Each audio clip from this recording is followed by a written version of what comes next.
Le combat se poursuit parfois hors du ring. Bienvenue sur WatchMojo français, aujourd'hui nous faisons le décompte du top 10 des véritables querelles dans le catch.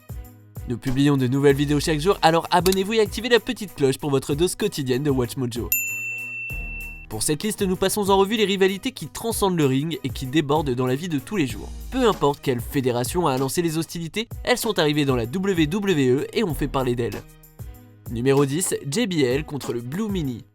La querelle a débuté quand The Blue Mini a quitté la WWE pour la première fois en 2000 et a fait des commentaires sur JBL sur internet, mais c'est lors de l'ECW One Night Stand en 2005 que les choses ont empiré. Mini a traité JBL de brute et de connard dans une interview sur internet et Bradshaw ne l'a jamais oublié. Du coup, quand ils se sont revus dans le match de One Night Stand, JBL a démonté The Blue Mini pour le punir de ses commentaires en le couvrant de bleu et de sang. Ils se disputaient de temps à autre au fil des années, mais ils ont fini par se réconcilier et ils sont aujourd'hui des potes sur Twitter.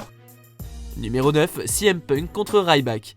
Ryback était très à la mode dans la WWE en 2012. The Big Guy affrontait les meilleurs et les écrasait, se haussant vers des matchs de premier plan contre CM Punk. Mais après avoir travaillé ensemble plusieurs fois, Ryback a affirmé que Punk était allé se plaindre auprès de la direction, qu'il était dangereux sur le ring et qu'il ne voulait plus collaborer. Comme il s'agissait du champion, Punk a eu ce qu'il désirait et la carrière de Ryback a pris un énorme coup jusqu'à son départ de la société en 2016. Punk lui dit que Ryback a raccourci sa carrière et continue à critiquer l'attitude du Big Guy sur le ring.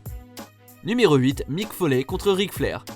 Dans son premier livre intitulé Have a Nice Day, Mick Foley a critiqué légitimement Ric Flair lorsqu'il était au WCW, notamment parce qu'il se battait toujours exactement de la même manière. Bien sûr, Flair l'a très mal pris et s'est vengé en traitant Foley de rien de plus qu'un cascadeur glorifié et a affirmé que la seule raison de son ascension dans la WWE, c'était parce qu'il était prêt à accepter des punitions incroyables. L'échange de mots a continué pendant un certain temps et ils ont même utilisé leur animosité pour donner des matchs spectaculaires avant de devenir amis.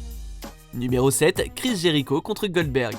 Dans le WCW des années 90, Goldberg était une star, tandis que Chris Jericho avait du mal à faire reconnaître son talent. Goldberg a refusé plusieurs fois de travailler avec Jericho, ce qui a beaucoup énervé Y2J. Au final, Jericho a interpellé Goldberg lors du WCW TV, ce qui a agacé la direction, qu'il a alors convoqué dans un squash contre Goldberg que Y2J a refusé. L'animosité entre les deux combattants s'est propagée au sein de la WWE, et en 2002, ils se sont battus en coulisses dans une baston qui a vu Jericho soumettre un Goldberg bien plus imposant que lui.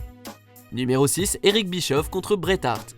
L'excellence of execution était très performant lors du WCW et Eric Bischoff a beaucoup parlé de ce fait. Si Bret affirme qu'Eric n'y connaissait rien en catch et qu'il avait mal géré son parcours dans le WCW, Bischoff déclare que Bret était un véritable cauchemar durant les matchs à cause de son attitude négative et de son manque de passion, et c'est pourquoi le parcours du Hitman a été un échec. Bret a répliqué en traitant Bischoff de gros perdant et tout est parti en vrille à partir de là. Il s'agit d'une des rares querelles qui ne se soldera probablement pas par une amitié.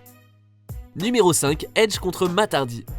Cette véritable querelle est devenue un peu personnelle puisqu'elle impliquait la petite amie de Matt Hardy, Lita, qui le trompait avec la superstar pour adultes Edge. Ce qui est intéressant, c'est qu'ils ne se sont pas battus de façon mesquine, mais plutôt sur le ring. Niveau financier, c'était logique puisqu'il ne faisait aucun doute que ces deux-là se détestaient. Du coup, il était très difficile de dire où commençaient les vraies tensions et où commençait le scénario du catch. S'ils se servaient de vraies émotions pour se battre à la télévision, ils se sont réconciliés par la suite.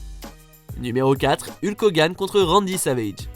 Une fois de plus, on a droit à une histoire d'amour entre trois stars de la WWE qui s'est déroulée devant les caméras. Hulk Hogan et Randy Savage étaient les deux plus grandes stars de la WWE au début des années 90 et leur duo, nommé les Mega Powers, a été séparé par la femme de Macho Man, Elizabeth. En effet, une émission de télé a jeté le doute sur la relation entre Elizabeth et Logan, ce qui a fini par diviser l'équipe surhumaine, et c'est aussi ce qui s'est passé dans la vraie vie bizarrement. Macho Man n'était pas content du tout et en a voulu à Hogan presque jusqu'à sa mort en 2011. Heureusement, ils se sont réconciliés quelques mois avant. Numéro 3, CM Punk contre The Authority. Punk fait une seconde apparition sur cette liste dans une dispute encore plus médiatisée avec deux des personnes les plus puissantes de la WWE, alias Triple H et Vince McMahon. Punk a clamé haut et fort pendant longtemps que Triple H gardait à distance les jeunes talents afin de rester au sommet et qu'il n'y était que parce qu'il a épousé la fille du patron. The Game nie tout en boucle bien sûr et on peut comprendre sa colère. Il a ainsi traité Punk de diva à cause de son comportement incohérent en coulisses et de ses plaintes constantes. Leur querelle a même mené à la célèbre pipe bomb de Punk qui a explosé sur internet en 2011. Numéro 2, Vince McMahon contre Bret Hart.